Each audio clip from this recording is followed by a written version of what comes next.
EG on EGTV, and we're back again with another video. Today we're going to be talking about a bunch of things, but we need to get started with the main story. If you guys don't already know, this is not only going to be Arsenal news today, but it's also going to be a match reaction. We're going to be reacting to the preseason game versus Watford. We won that game 4-1 with goal scorers being Eddie Nketiah, Lacazette from the penalty spot, Tierney smashing it in, and a beautiful little goal from Miguel AZEEZ, right? So we're going to look at those goals, plus we're going to be talking about transfer news and everything going around with the transfers, right?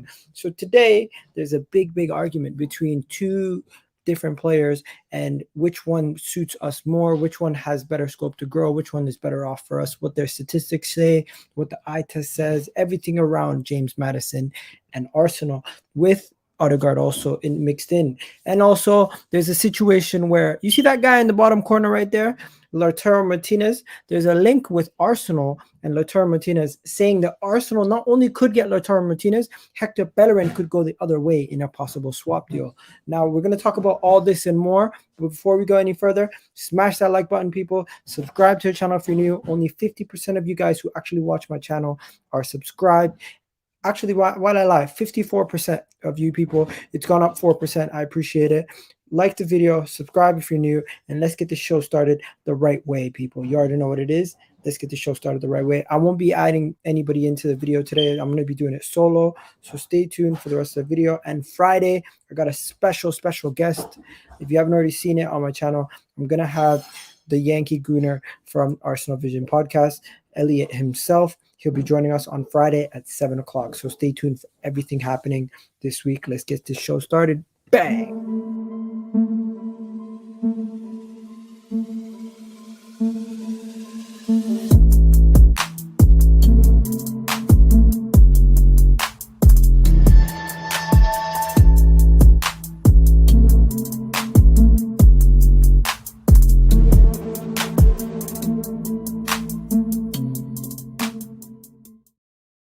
Yes, people. So I am no longer in my regular setup, so it's not going to be the best camera quality today. My apologies for that in advance.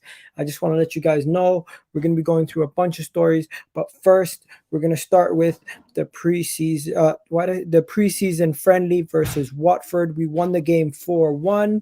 It was a convincing win, no problems at all. Yes, we had a little scare midway through, but these things happen, right, guys? So let's get into it. We're going to be talking about the preseason game. So what happened in this game? How did it end up going? How did we end up scoring the goals? Who ended up winning us the game? How did this whole thing happen? And who impressed me? Who impressed you? There's a lot of things that we need to discuss. So let me get into that. First things foremost, the opening goal by Eddie Nketiah. What a goal. What a goal by Eddie Nketiah. That opening goal by Eddie Nketiah was impressive. I really enjoyed that. I enjoyed the opening goal by Eddie Nketiah. I thought the opening goal by Eddie Nketiah was a good goal.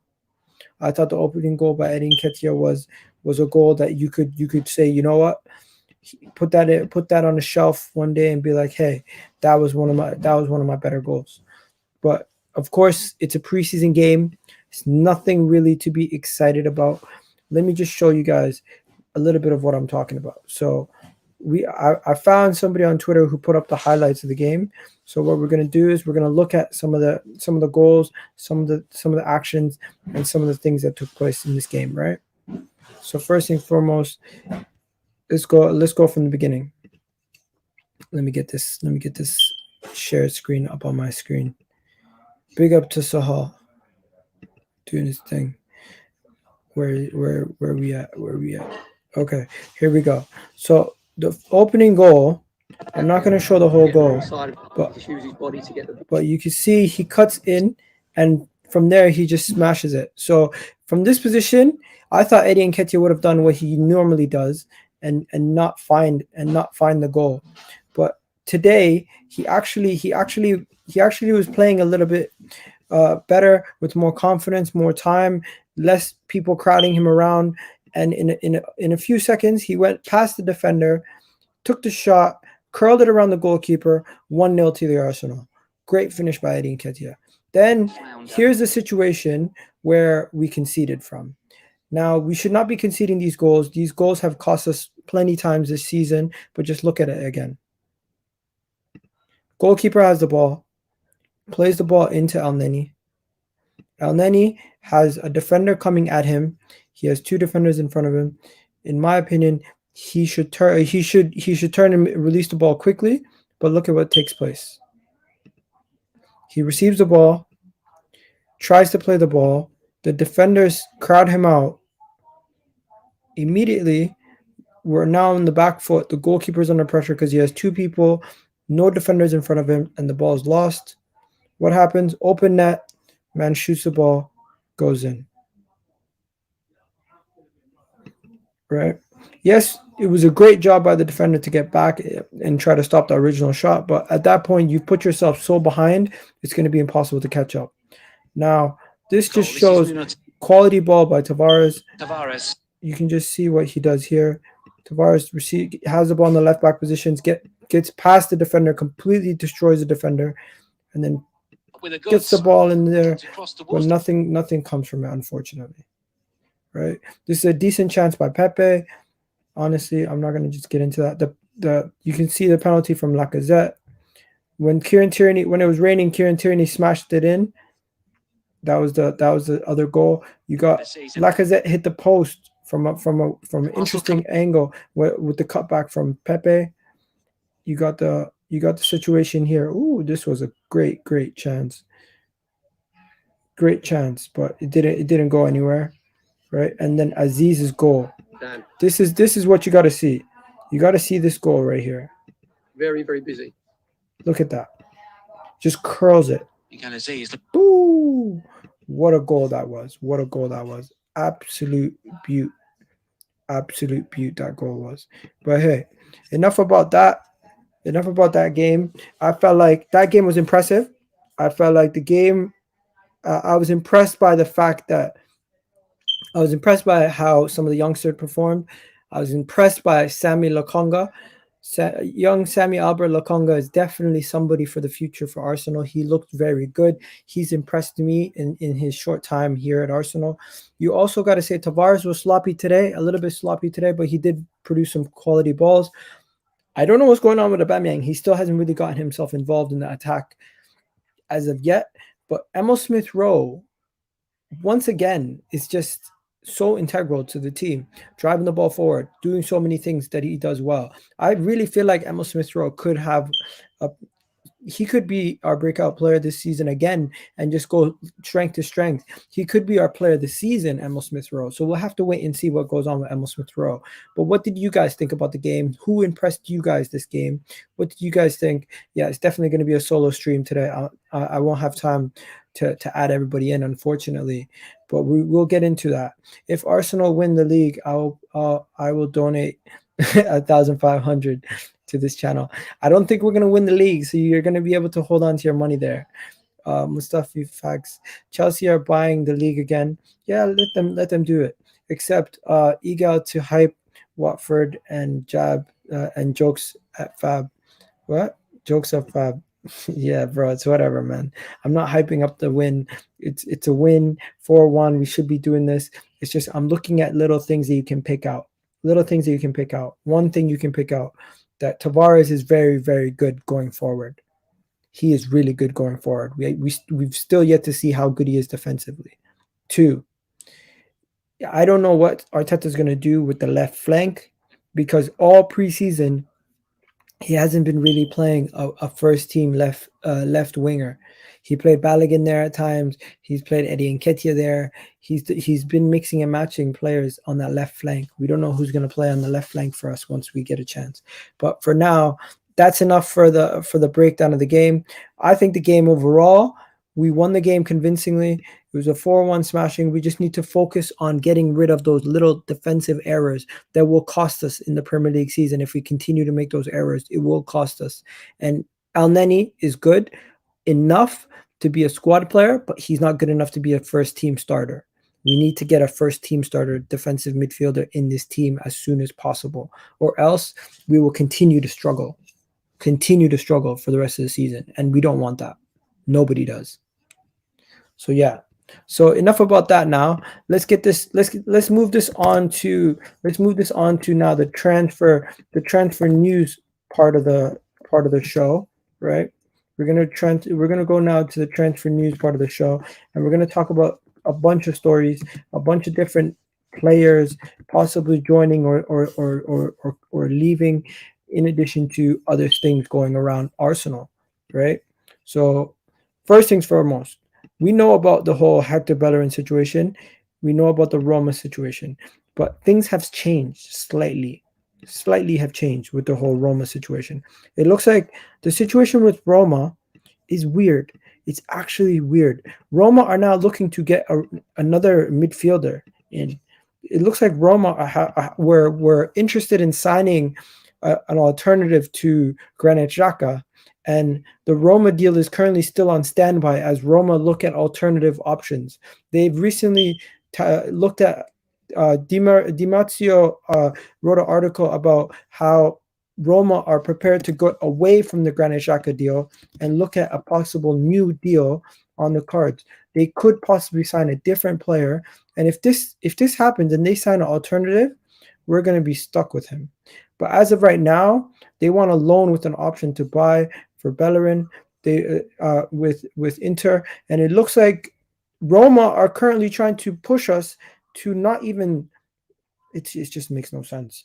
Arsenal are not willing to accept 12 million euros plus 3 million in bonuses, but they're going to accept a loan with an option to buy. I don't think so.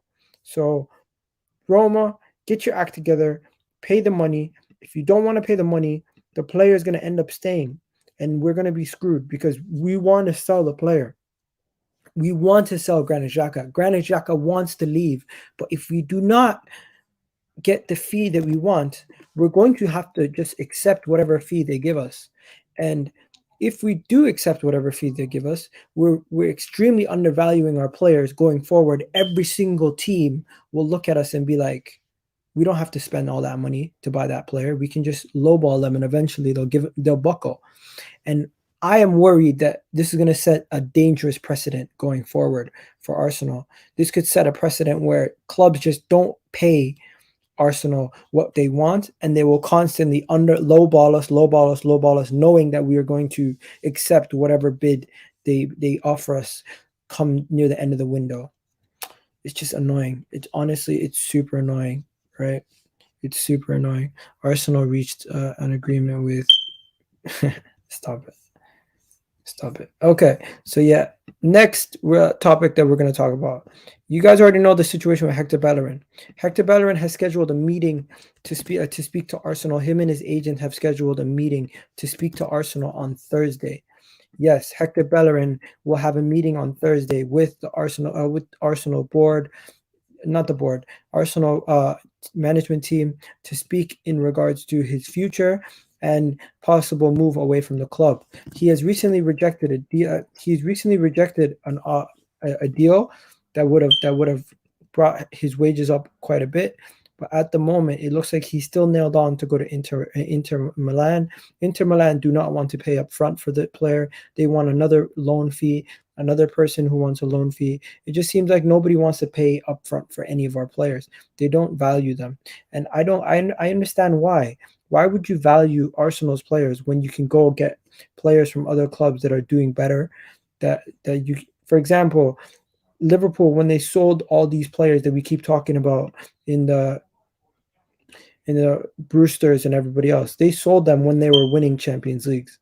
So you're winning a Champions League. Off the back of that, you sell a squad player who's not even getting game time.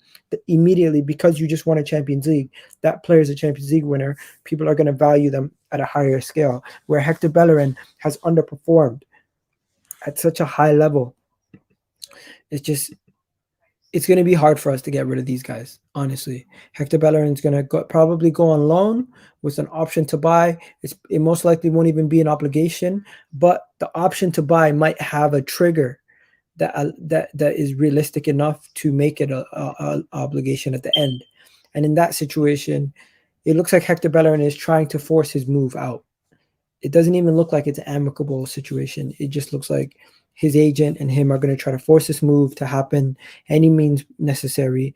He's still training with the team. He still played today in the game versus Watford. He's still keeping everything cordial, but it looks like sooner or later he's going to try to force this move out, and that's how that's going to work, right?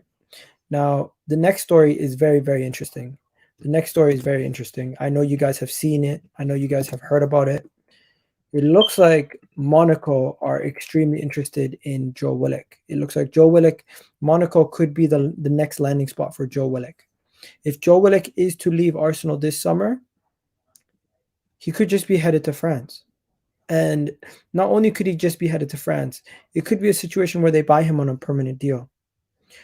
Joe Willock was looking at a possible loan move to Newcastle, but now that the opportunity to sell Joe Willock to Monaco has come up, if Arsenal are going to get enough money where they see it valuable, they might just sell Joe Willock. And a lot of people are going to be upset because after Joe Willock had a good season last season at Newcastle and scored all those goals and did everything that we did, we're like, we have a good young up-and-coming midfielder on our hands. But no, it looks like Arsenal are looking to get him more game time this summer and maybe see what he is next summer. Or if we can actually get the loan fee that we want for the right price, he's available this summer. And I don't think that's actually a mistake to loan him out, but to sell him, I'm going to kind of question what they see. Do they not see that he would fit into our future plans? Do they not see that Joe Willock could somehow fit the system going forward? What is it about Joe Willock that is just turning off Mikel Arteta and everybody else? That's what I got to ask myself. I don't know why we're just so adamant on selling Joe Willock. It just baffles me. It really does baffle me. I don't get why we're so adamant on selling Joe Willock or sending him on a loan. You guys let me know what you guys think.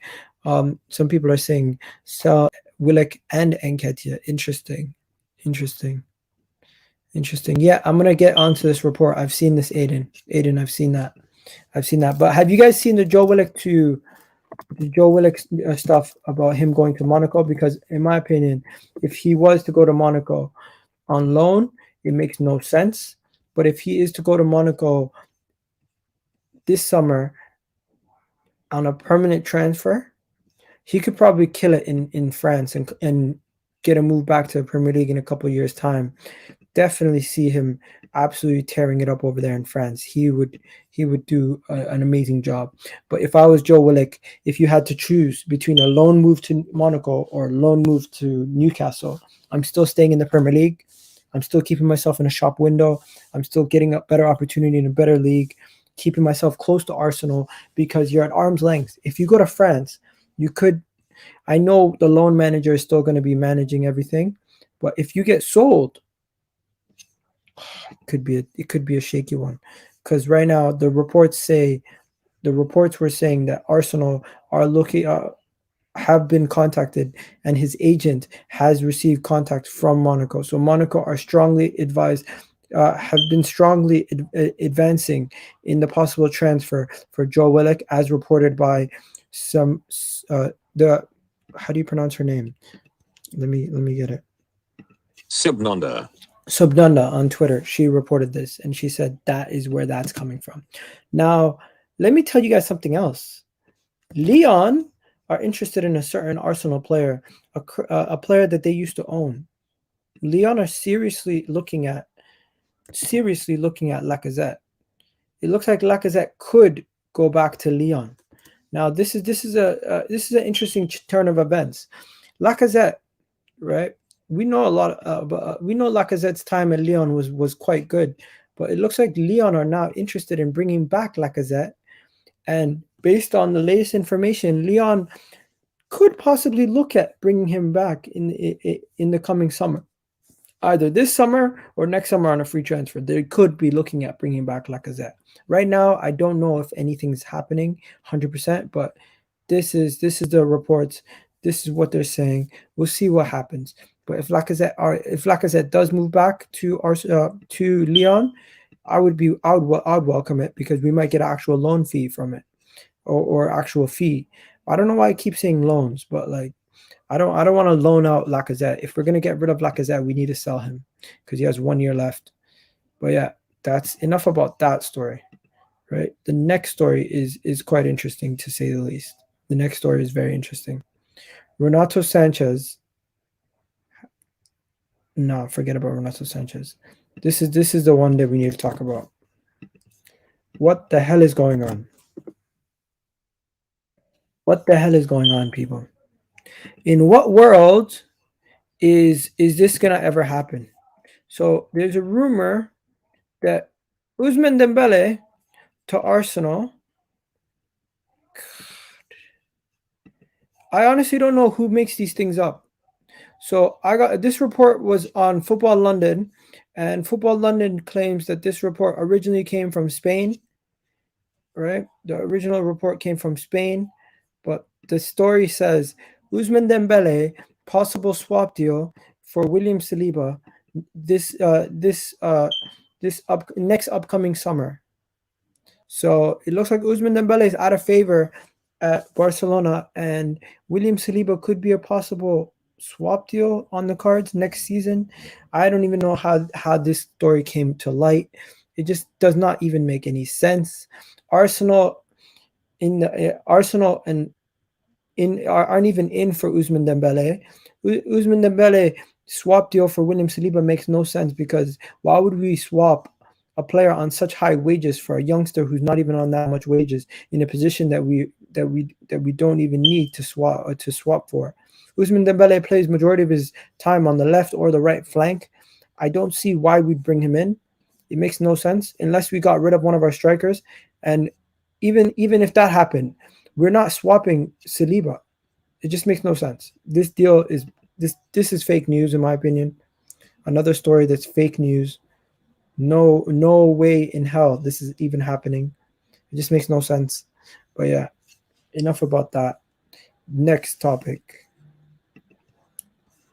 You guys tell me in the chat if you believe some of these stories, right?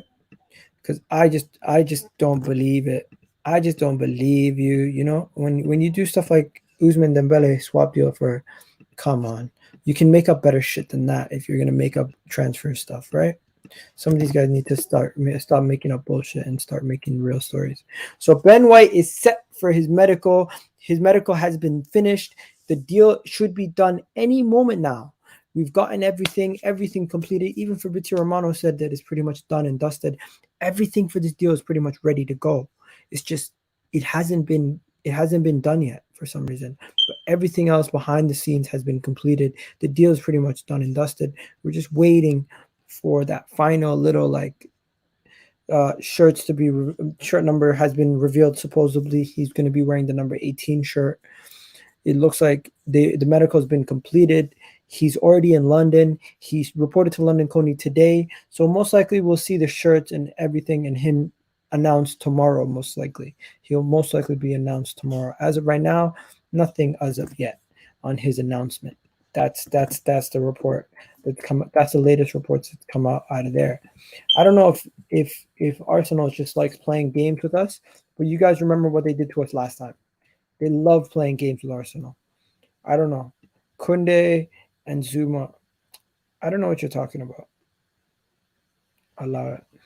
Dembele deal is possible. Barcelona is more desperate than a fat girl at a bar alone. That's not nice, man. That's not nice. That's not nice to say stuff like that. But yeah, let's get on to the next story. If you guys want to know what the next story is, let's get into the next one. The next one is this young guy right here. Amine Adli. Amine Adli, right, he plays in the second division of France, right? He's 21 years old. He did not play too many games for Toulouse last season, right? Let's just check what his stats say. He's also okay. So he did play almost every game last season. Wow. The French league started under the second division of the French league already started. Wow, I didn't know that. So he's about valued around £5 million. He played majority of his games last season. Where did he play majority of his games last season? Let's find out. He played majority of his games last season in the middle. So he played as a striker 26 times. Second striker, 1 time.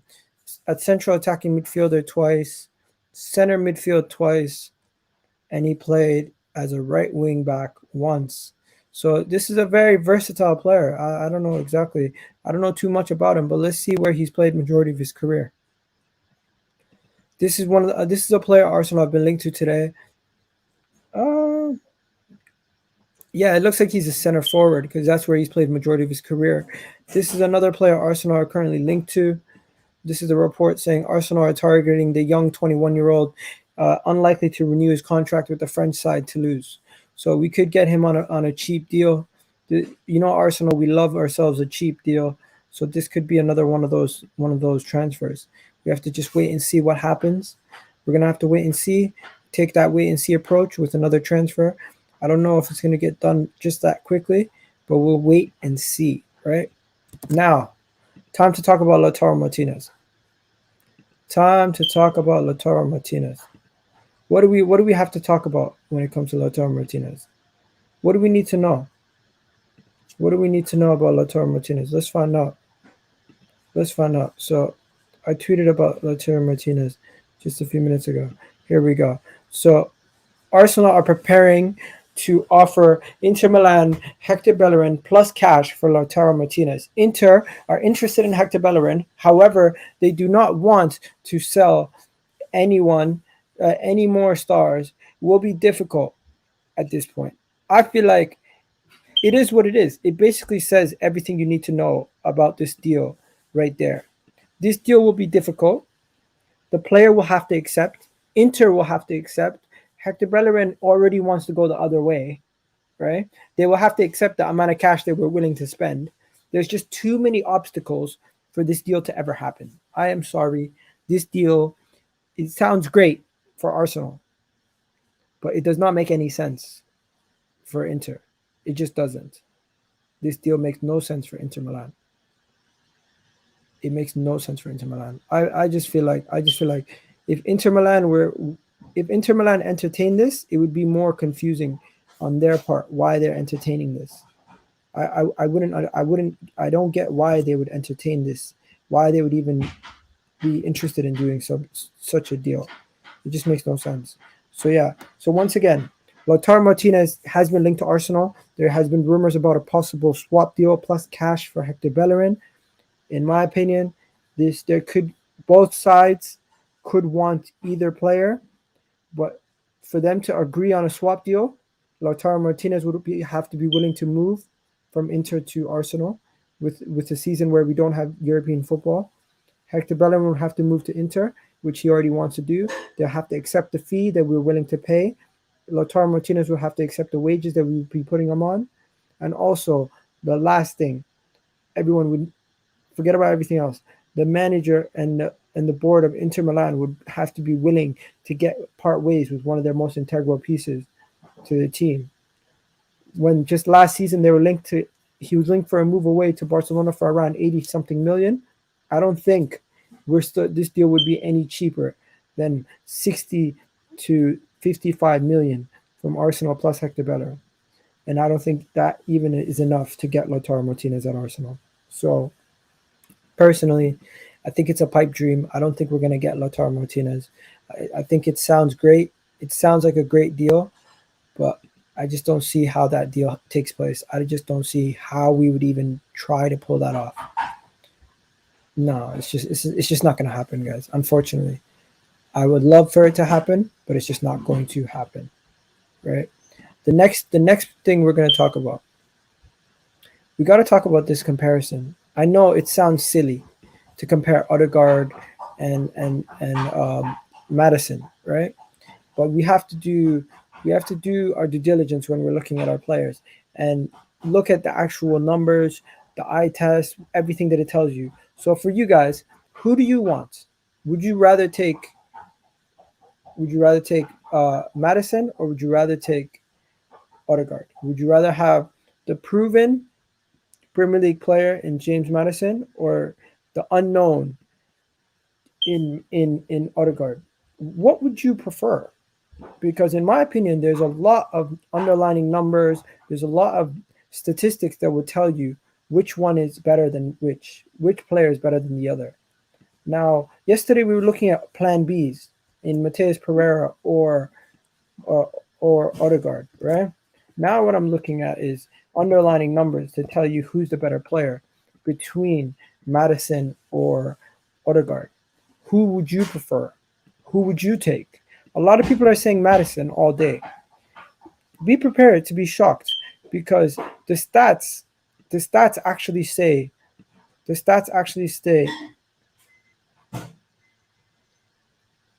okay, be prepared, guys. The stats actually state that when it comes to Maddison and Odegaard, it's closer than you guys actually think, right?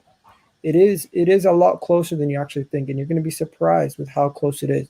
But let me just go through some of the information around this whole Maddison Odegaard situation. So the latest on Odegaard is that Arsenal are confident that they can still get Martin Odegaard, as the reports coming out of Spain. Also, the situation with James Maddison, Arsenal are still extremely interested in getting James Maddison. The situation with James Maddison, they're monitoring the situation. Nothing has changed as of yet. The player would most likely still want to move. Leicester don't want to move. Obviously, they want to hold on to James Maddison at any means necessary. So that's that situation. But then when you look at the actual underlining numbers between the two players, how far off is Odegaard from James Maddison? How big of a difference do they make head to head? Right? How big of a difference do they make head to head? So let's look at some of these stats that people are putting up and threads that people are putting up on social media about Odegaard or James Maddison and everything around them. So there's this Twitter account here, Adam. He first thing he did, he was looking at key passes, going based pace here, and keeping in mind that Maddison is a lot more appearances in the Prem than Martin Odegaard last season, which would mean he would have a lot more in general. So this is just looking at Odegaard. Odegaard is in the red. So this is Odegaard, right? This is Maddison base. This is the season before that for Maddison. The season before that for Maddison. So you have Odegaard's 1 season and Maddison's 3 seasons in the Premier League. So 2018-19, 2019-20, and 2020-21. So this is key passes per 90 minutes. You can see that James Maddison is always higher. But then when you look at completed passes into the penalty area per 90, which both of them are per 90, you can see clearly that Odegaard is superior with completed passes into the penalty area per 90. That is important, guys. As much as we want to talk about players, we can actually, when we break it down and look at the granular numbers, you can clearly see that some statistical areas Odegaard is superior than Maddison in some statistical areas. It's not all areas, but some, right? Now let's look at creativity. Odegaard, Maddison, 2018, 2019, 2019, 2020, 2020-21 season. So shots per 90 created. James Maddison, a lot more superior in creating shots. But when it comes to actual goals created per 90, Odegaard is much more superior statistically in per 90 stats. He gets 0.62 in comparison to the closest, which is 0.47 for James Maddison. Just goes to show you that creativity-wise, Odegaard is more creative. Maddison gets more shots off and more goal-scoring opportunities from shots. That's another statistical category where they're quite evenly matched. So it goes to show you one side and then the other. Okay, under pressure per night, pressures under 30 minutes. So this is ball pressure. This shows you here's an area where Odegaard is well above James Maddison, pressing in the attacking third. As the system we currently play, we're going to need somebody who presses. You can see that Maddison does not press as much as Odegaard. You can also see when it comes to shots taken on shots on target per 90. You can see that obviously Odegaard is slightly below. Yeah, Odegaard is way below the norm. James Maddison is higher than in everybody, but then at Real Sociedad, Odegaard was a lot higher on one scale than the other. He took a lot more shots at Real Sociedad, but at the same time he still didn't take too many per game. You can see James Maddison, all his shots are above 2.5 shots per game, where Odegaard's are in between 1.5 to 2. But he has taken, in 20 games last season, he took 20 shots. At Real Sociedad, he took about 35.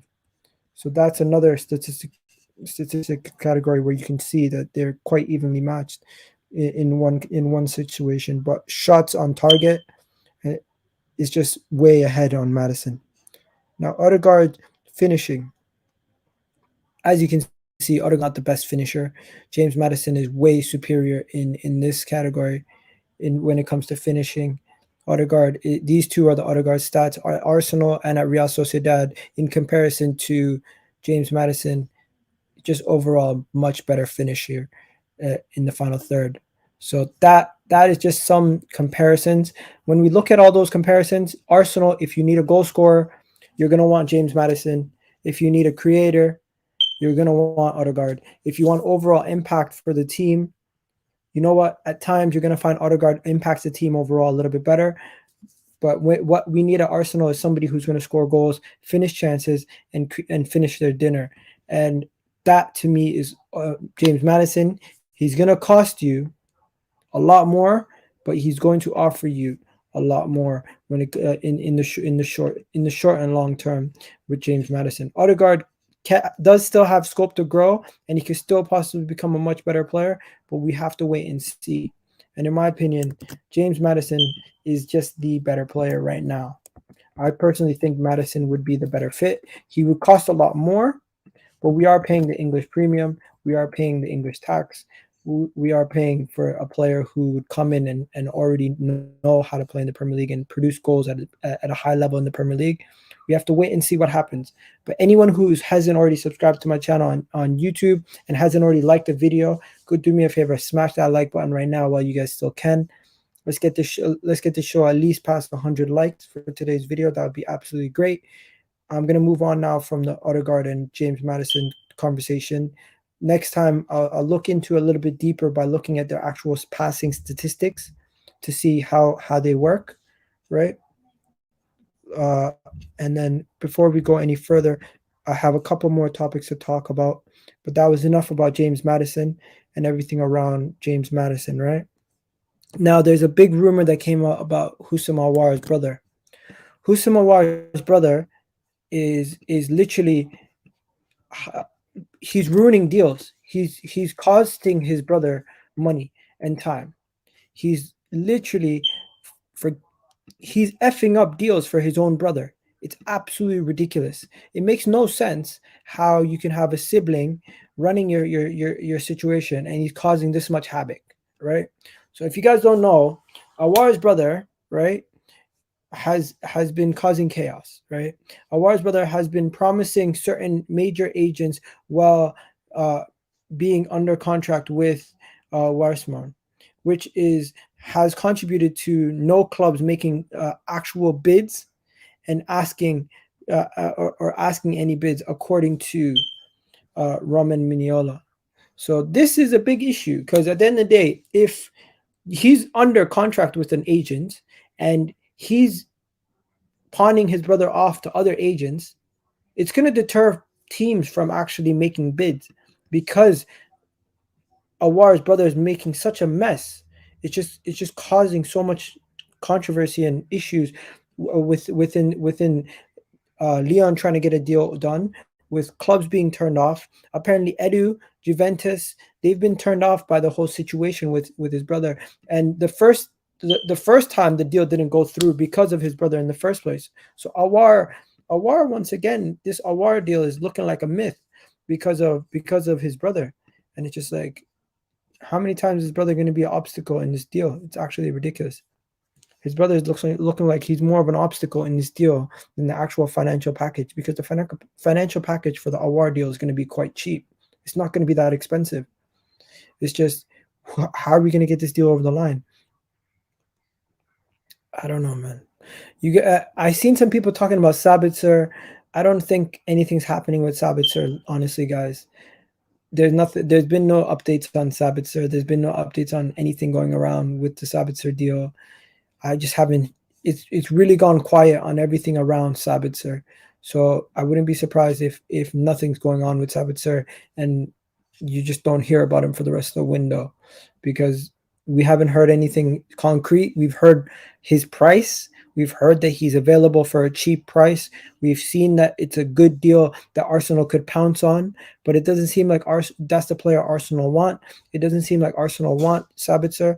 It just seems like they have their focuses elsewhere. That's my honest opinion on the whole Sabitzer situation. It looks like they have their opinion. They have their, just like the situation with Onana.